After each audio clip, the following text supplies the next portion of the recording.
Oh, please don't turn off. Please, please, please, please. Oh, no. 75 hard journey, day 23 and 24. Hey, this is Stuart. Welcome back to the channel. I'm currently doing the 75 hard. I don't know if I should be doing intros for these BTSs, but if you are new here, this is a program designed to push you to build resilience and mental health. If you're into growth, these are meant to be my journalings that we're meant to do once a day. Stop! It's part of the program. Bells. If you have or haven't, leave a comment down below if you've heard of this program. But this is the process. Waffles. I can't actually believe it's that I've surpassed day 23 and not on day 24. It's been tough and rewarding, and I'm trying to use more positive words. I'm looking at you in my comments. That's been a progress. It's been a progression. I've never got past this number yet, and the amount of time I've done this it's crazy. But it's proof, like there is effort being put in. I'm proud and very humbled, that I kept on going. And it's all about discipline and mental strength. I've been to the gym, I've gone to therapy, and I had a lot to reflect on. And I realized how lucky I am to be here right now, and I get to have this opportunity to be in this position where I get to work on myself, because it is so easy to get caught up in what's missing and what's not working. And I really had to slow down and stop and say, do you not see how much you already have to be grateful for? One thing I'm actively working on is the way I speak about myself and my days. And I'm still going to be, self-critical, and I'm not going to make myself feel defeated or demoralized by just holding myself accountable and then falling short. I'm trying to make that shift. I don't need to let other people's opinions affect me as much like I used to. I'm living a very content and happy life right now. And when you're making a decision not to let other people's validations or opinions matter to you, you get to see how much people project their own doubts onto you. I don't know if it's just being consciously aware of this, but looking at other people, and you can see, how much they need the satisfaction of other people accepting them. Because the mental side that I'm trying to develop, it feels like a buffer, if anything, and a power that I am becoming secure enough in myself that I'm not being insecure about what other people think about me. Because you don't have to live like that. No one does. I did for so long. It destroyed me. Everyone is on their own path, and people are going to get mad at you when you engage with positive lifestyles and living your best life. That's a reflection on them, not you.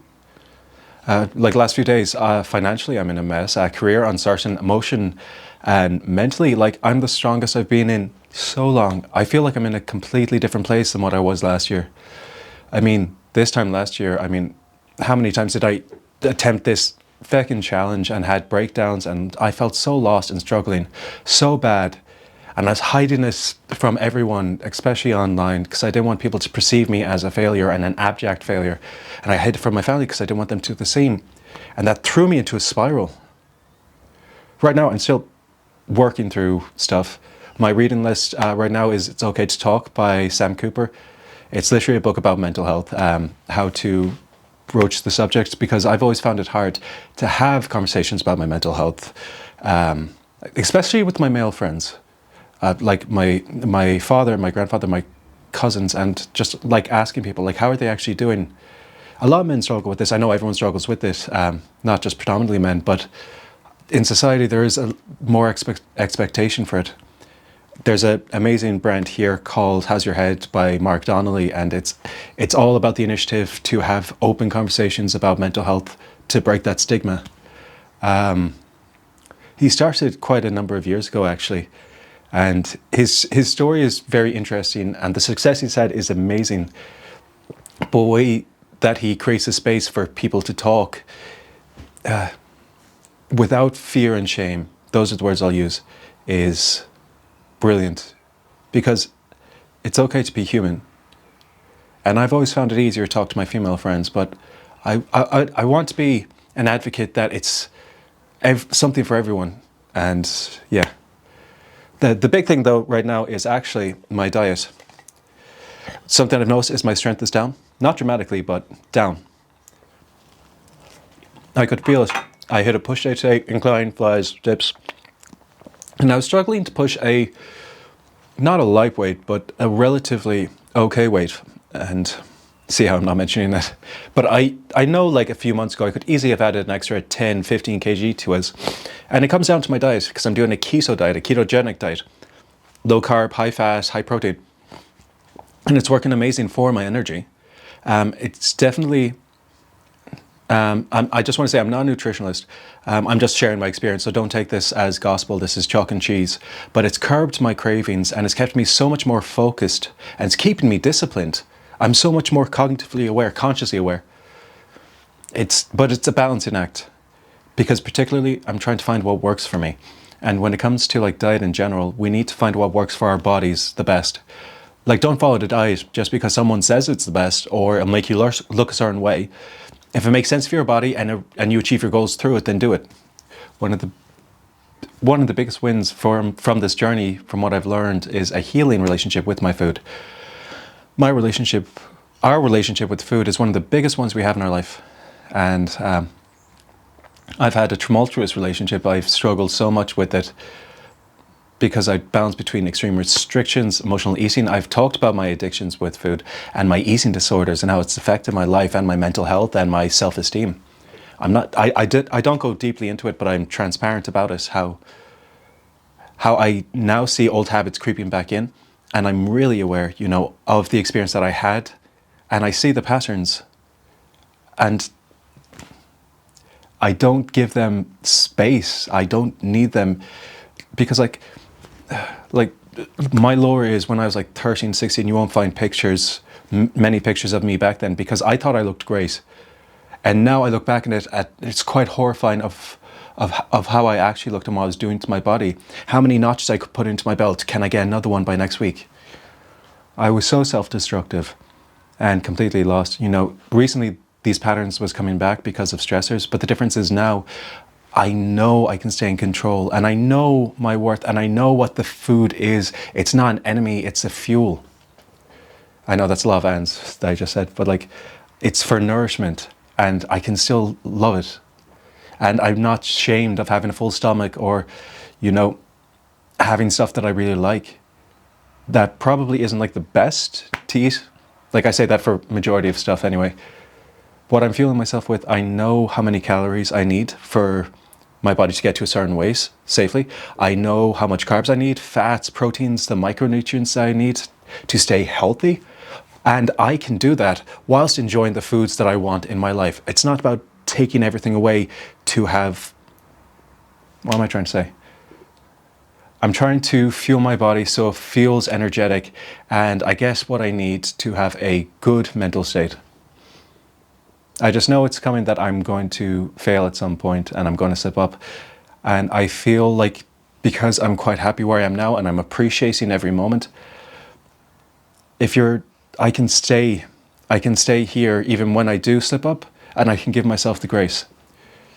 Because it's small steps and the small wins and the compassion that go a long way.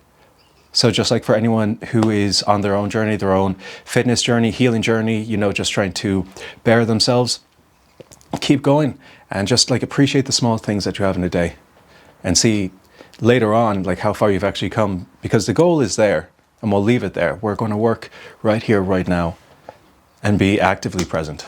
And for me to do that in terms of my food, especially since I've been doing like this keto diet, trying to be doing it for like the last month and a half, is crazy, because there are certain things that I am not allowed to have or much of that really would have affected me.